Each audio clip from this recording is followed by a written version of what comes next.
Kuna huu mzigo huu bwana, ni bonge moja la mzigo. You have 90 minutes to prove your innocence. Get me out of this chair. Detective Raven, I'm Judge Maddox.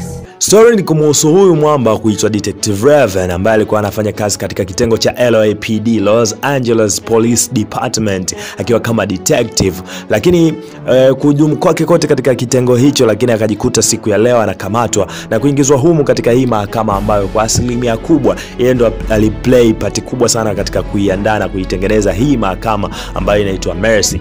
Mahakama hii ni mahakama ambayo inaongozwa kwa asilimia 99.9 na artificial intelligence, AI, akili mnemba ndo ambayo inaongoza hii mahakama. Na lengo la kuletwa humu kwa bwana mkubwa Detective Raven ni kwamba alikuwa anashtakiwa kwa kesi ya kumuua mke wake kipenzi ambaye alikuwa anaishi naye, wakati yeye anasema kwamba hakuhusika na hilo tukio hata kidogo. Lakini mahakama ndo ikawa imeamua kwamba inabidi approve kama kweli hakuhusika, na akawa amepewa dakika 90 tu za kuhakikisha kwamba ana prove kwamba yeye ni innocent, ambaye hahusiki kabisa na hicho kifo cha mke wake. Detective Raven, the city's municipal cloud is at your disposal.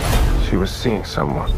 Good. Wow. Thank you for that. So baada kuingia humu, mahakama ikawa inamwambia kwamba yeye anahusika na kifo cha mke wake, lakini mwamba akawa anagoma kabisa na akawa anasema kwamba yeye hahusiki na hicho kifo cha mke wake hata kidogo, na anaamini kwamba mke wake kuna mtu ambaye amemuua, na akawa anahitaji muda wa kuendelea kumtafuta ni nani ambaye amehusika na mauaji ya mke wake. Lakini kutoka hapo ndio ikawa shughuli na kimbembe kweli kwa ajili ya kwenda kutafuta huyo mhusika wa huyo ambaye alimuua mke wake ni nani na ni kwa nini amemuua mke wake. Mpaka leo yeye mwenyewe majibu hana, lakini vipimo alivyopima kila kitu kilikuwa kinaonyesha kwamba mshikaji ndo ambaye amehusika na hayo mauaji. So mwamba atafanya nini kwa ajili ya kujitoa humu ndani ili aende kumsaidia ama aende kutafuta ni nani ambaye amehusika na mauaji ya mke wake, na pia mwamba atafanya nini ili kuhakikisha kwamba anatoka humu ndani katika hii mahakama ya Mercy, mahakama ambayo inaongozwa na AI kwa kiasi kikubwa. Na hii mahakama ilikuwa imetengenezwa kwa ajili ya kusaidia baadhi ya mambo ambayo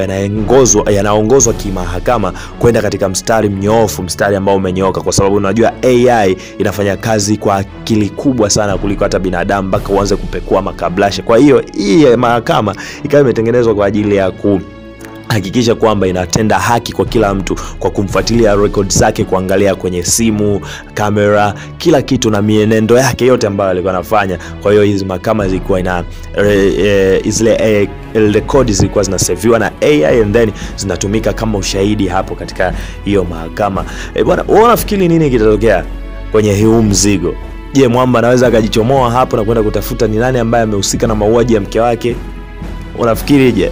Tukutane Januari 23 mwakani kwenye huu mzigo ambao unaitwa Mercy. Ni bonge moja la movie ambalo nimecheki trailer yake nikaona ni noma kinoma, yani haupaswi kabisa kuukosa huu mzigo. Ni bonge moja la movie ambalo hapo mwakani tu tukifungua mwaka Januari 2026 tarehe 23 huu mzigo ndo unatoka, unaitwa Mercy. Hiyo Mercy ndo mahakama yenyewe ambayo nakuzungumzia hapo, ambayo inaongozwa na artificial intelligence. Ni bonge moja la movie inaonekana. By the way, Sony hao ndo ambao wamefanya hiyo kazi bwana. Hope umeenjoy mpaka hapo. Tusubirie movie itakapotoka, basi tutakuwa na mengi zaidi ya kuzungumza. Langu jina ni Cliff Davis, TikTok na Instagram natumia kama Cliff Davis Mr. Story. Pale YouTube natumia kama @moviestime12, lakini Facebook natumia kama Kilidi Once. Tukutane katika video nyingine. For now, bye bye.